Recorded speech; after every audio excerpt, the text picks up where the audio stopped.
Good afternoon, Dr. Simon, and welcome to my Unit 9 assignment presentation for self-care skills and practices for human service professionals. I just want to start out by discussing current life challenges or experiences that I have recently experienced while working in the human service professional field. In my current role, I am a helper in a correctional setting.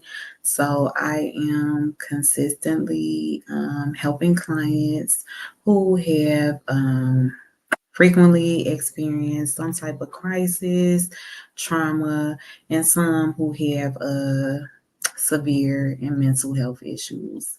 On multiple occasions, working with these types of clients on a frequent basis can cause me to experience like just general emotional exhaustion, um, and just burnout at times. Also, we are experiencing like program wide limitations with available resources, especially in the realm of available housing for individuals who are either homeless or living in unstable housing situations. So that has added some stress in my role in my current position, just trying to explain to individuals that we really don't have resources set up on a routine basis to help them with that specific need. So that is just extremely challenging and draining as well. So now I would like to review my equal map, the connections that are useful for self-care, um, and just certain practices and activities that I feel are useful for me with minimizing, work-related stress or burnout.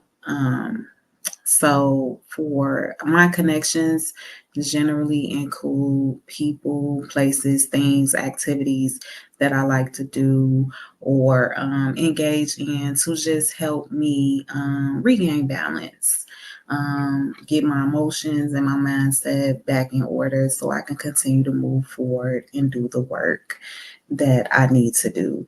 So some of those connections, people consist of family, friends. I feel like my family and friends provide me with adequate emotional support and just general help.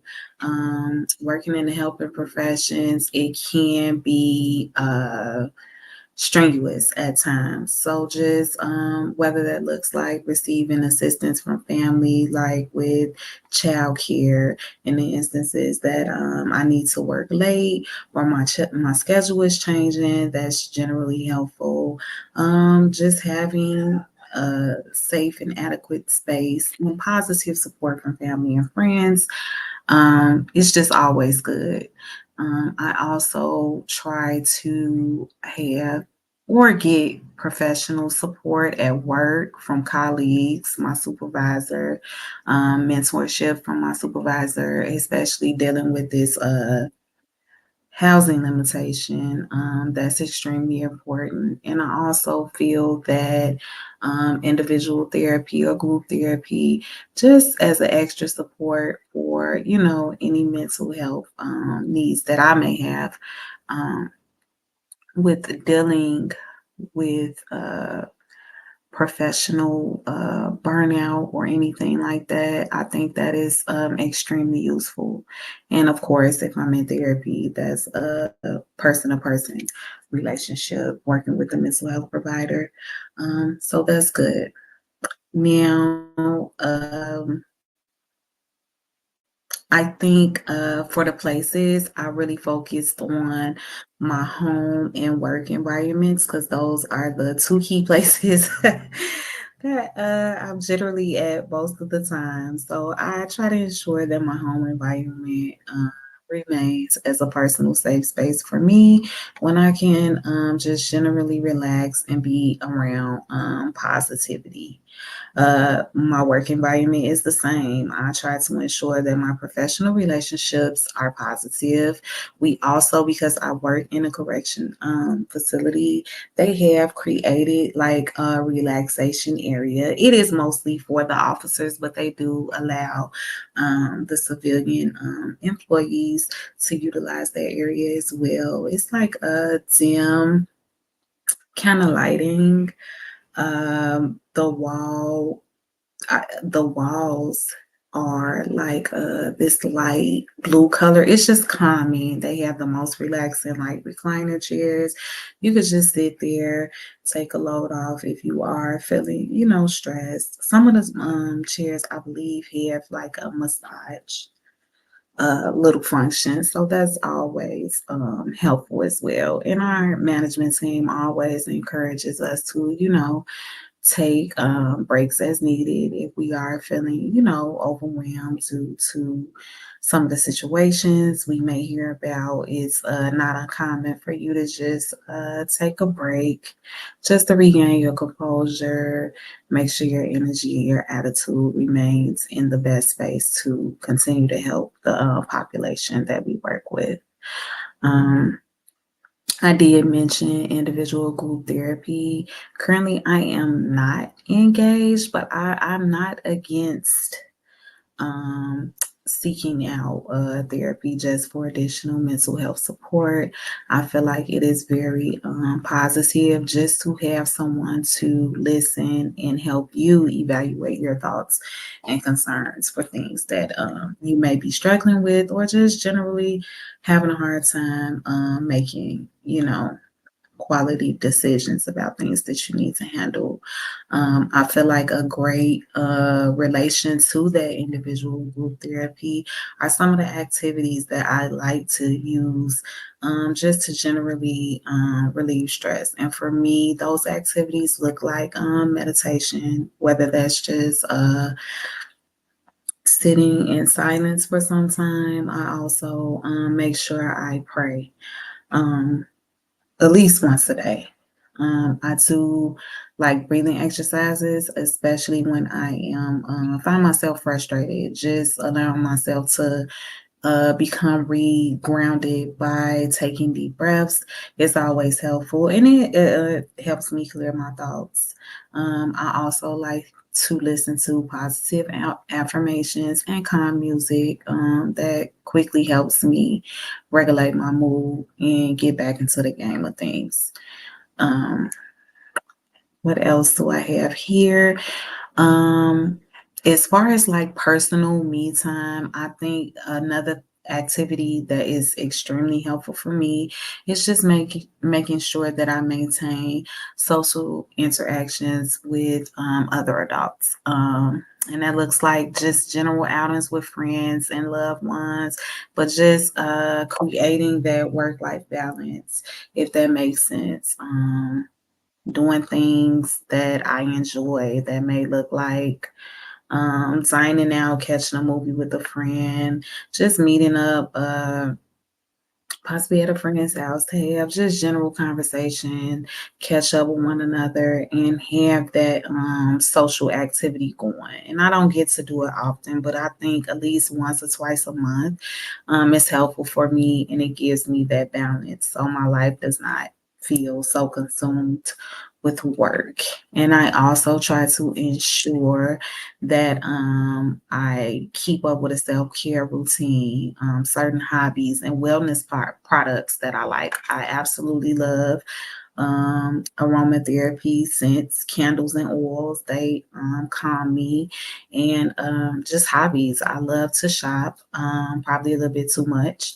I do like dining out, going to movies, taking vacations when I can, like either out of state. Haven't been out of country yet. That is something that I am planning for, maybe sometime next year. But those are good things. Good activities and hobbies that I feel can produce ongoing self care and just general wellness. for human service providers. And activities in my eco map can be used to contribute to the skills and resources and professional stress and burnout that most human service professionals experience. I feel like those activities promote opportunities for positivity, enjoyment, and just general support and relaxation. In my opinion, enjoyment and relaxation often helps people regain balance and needed energy and support to overcome challenging situations. I think by utilizing the connections effectively, human service professionals can build a solid self care routine that can promote continued personal and professional development and well being within their careers.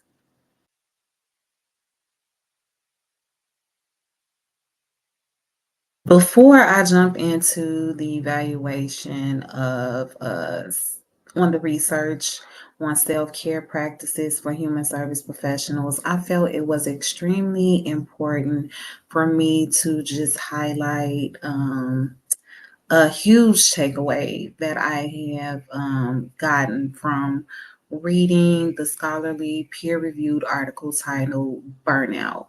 Um, this article just mentions and explains how individuals who work in helping professions often experience higher rates of burnout and stress due to consistent involvement with emotional management and the traumatic experiences of others. This really stood out to me because I feel like this is currently what I am experiencing in my current role. The authors of this article further explain that most people who work in those helping professions have higher rates of empathy and sensitivities than other professionals in different professions, and that we are also more willing to go beyond the scope of what is required to meet of what is required to meet the needs of our clients. I feel this is true, and I feel that this is what contributes to those consistent stress levels because we do generally, I feel like anybody that goes into a helping profession, um, they're doing it because there is a true passion um, to help. As we know, a lot of the helping professions are not the highest paid. So I really believe that passion drives a lot of people to even enter and remain in the field. I've been in the field for about 7 years now.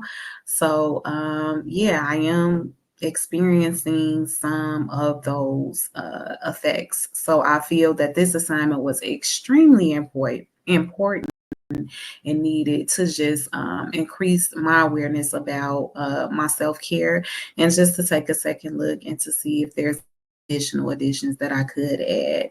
But to go right into the evaluation of the research based off our class text.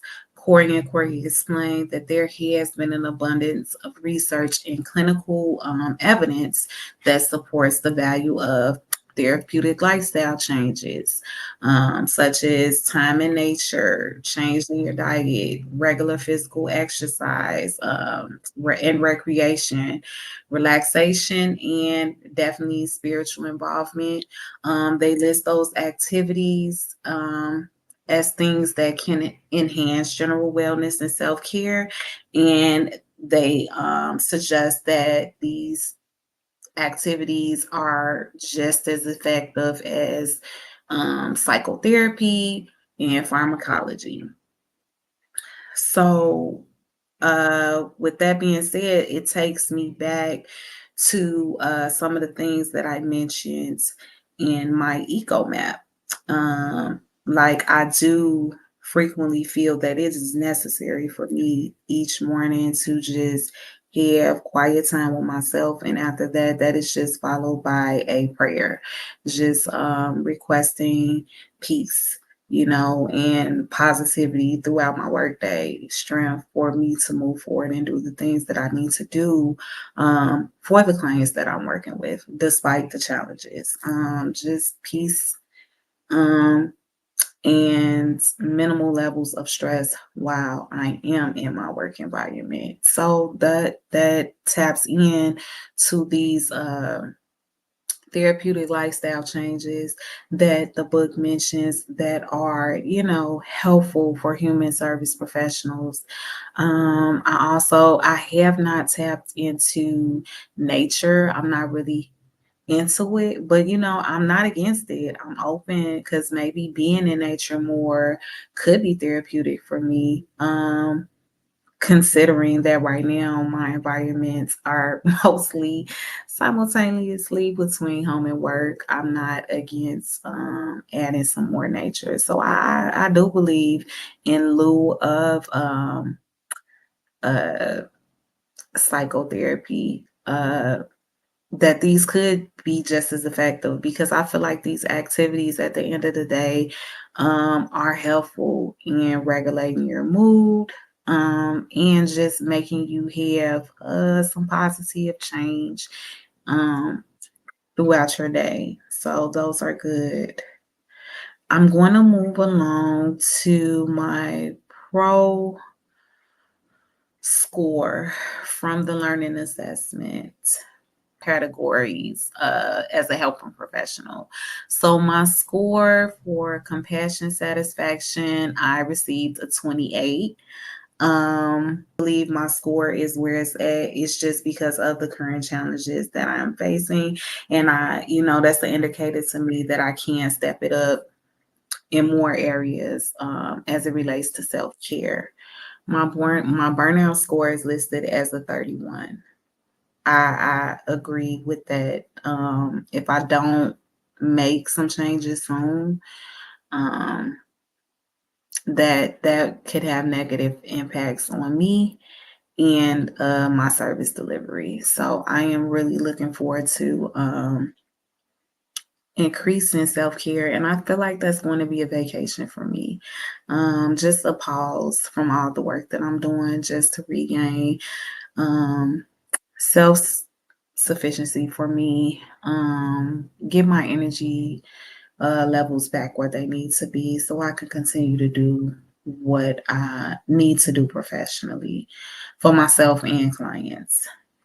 And then my traumatic stress score was also a 31, and that was in a medium range across the board for other human services professionals. And I agree with that score.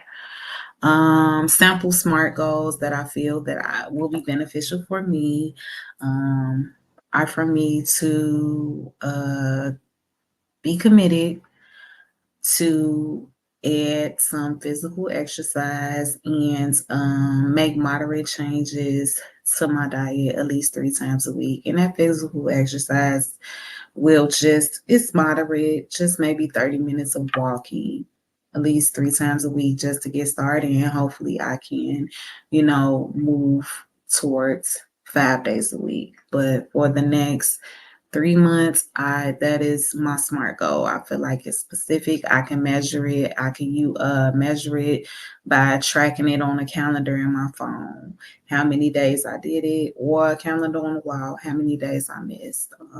Writing down my meals, adding more maybe healthy vegetables to my meals. So those are some a goal that I want to add for self-care. And my second one would be maybe to request supervision. Right now it's on a monthly basis, and naturally as needed for serious situations. But I think I'm going to try to do biweekly for the next 3 months as well, just to address these challenges and feelings about the inadequate resources that we're experiencing right now, and just to receive some additional support from management or my supervisor on how to go about or troubleshoot these issues, and maybe put our heads together as a team to figure out some other options because it's getting really bad.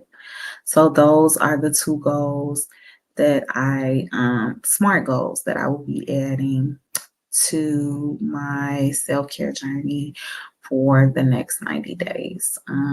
As always, thank you, Dr. Simon, for viewing my presentation.